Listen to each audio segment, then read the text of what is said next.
Bismillahirrahmanirrahim. Assalamu alaikum. Dear students, today we will study the general introduction of prologue, the Canterbury Tale, and the analysis of that. So it is a kind of summary. So you have been studied little about the story of the Canterbury Tale, the prologue. There are some pilgrims. They go to the shrine of Thomas Becket. So here we start. So the time of this prologue of this pilgrim, that people go for pilgrimage. So it is spring day. So they say that one spring day, the narrator of the Canterbury Tale rents a room at the tabard, and before he recommends his journey to Canterbury Tale, it's all about the story of the narrator, that he goes first and he gets a room in the tabard inn. That evening, a group of people arrived at the inn, of all whom are also going to the Canterbury to receive the blessing of the holy blissful martyr Thomas Becket, calling themselves pilgrims because their distinction. They accept the narrator into their company. The narrator describes his new found traveling companions. The host at the inn, Harry Bailey, suggests that to make the trip Canterbury Tale pass more pleasantly. So this is a kind of starting of the Canterbury Tale, that they uh, start their journey of pilgrimage towards the shrine of Thomas Becket. So they go there, and there are 29 travelers that they entered, and these 29 travelers are from diverse group.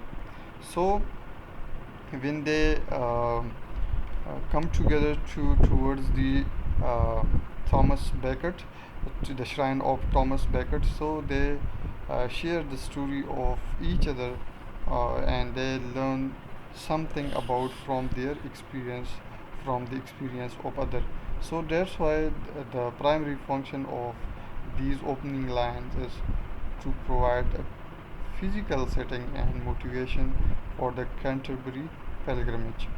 So Chaucer's original plan to have each pilgrim tell two stories, one way to Canterbury and two more on the way back, was never completed.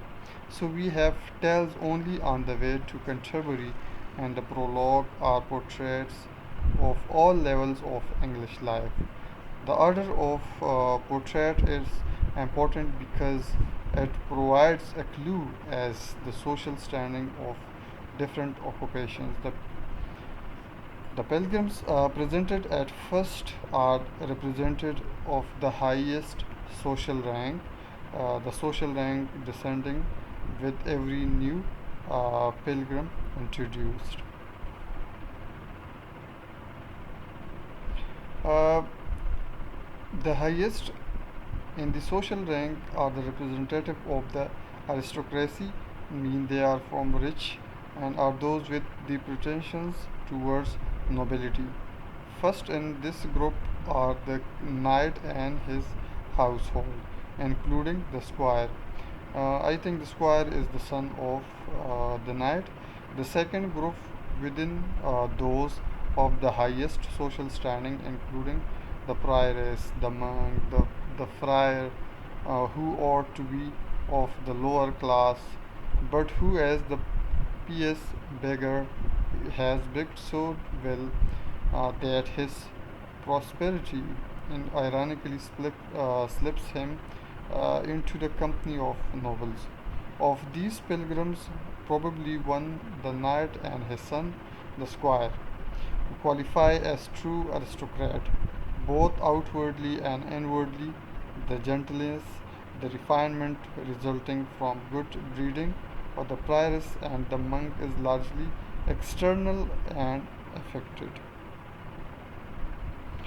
So the theme of the this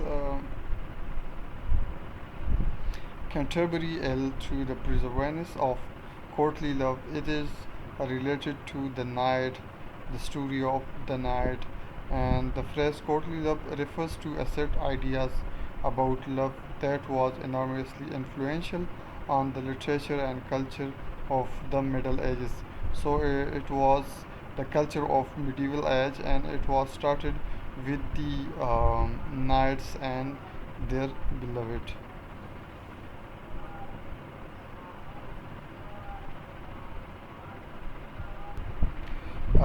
And this courtly love motifs first appear in the Canterbury Tale with the description of the squire in the general prologue.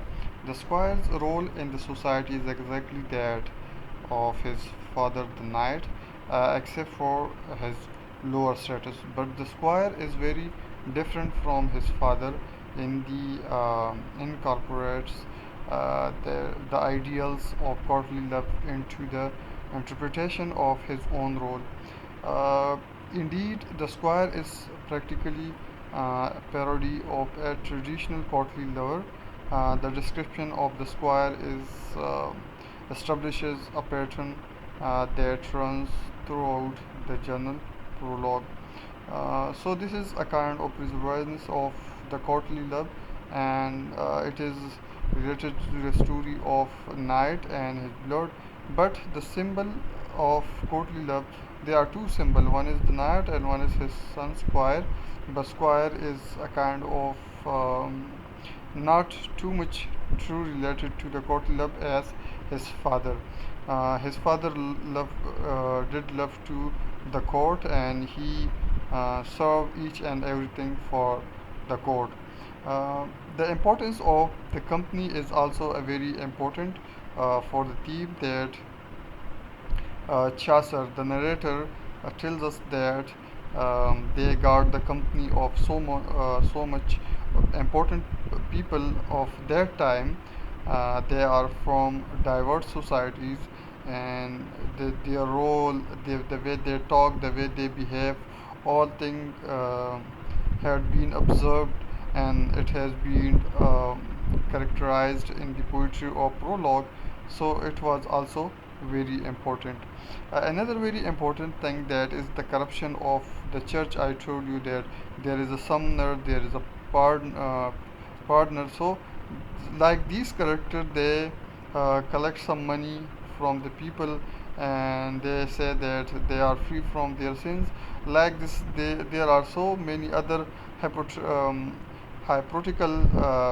people that they are so much hypocrite, and they are too much materialist, and they even don't believe on their religion, on the Christianity, but they are in their Christianity only for the sake of money.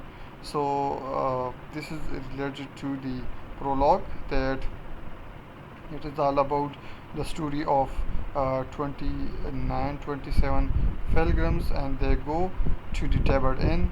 They stay there. They talk each other. They eat something. So all these things they behave in the whole story. So it is being observed by the Geoffrey Chaucer, and then he presented in the form of poetry. And in the next class, inshallah, we will start the poems of these Canterbury Tale. Thank you.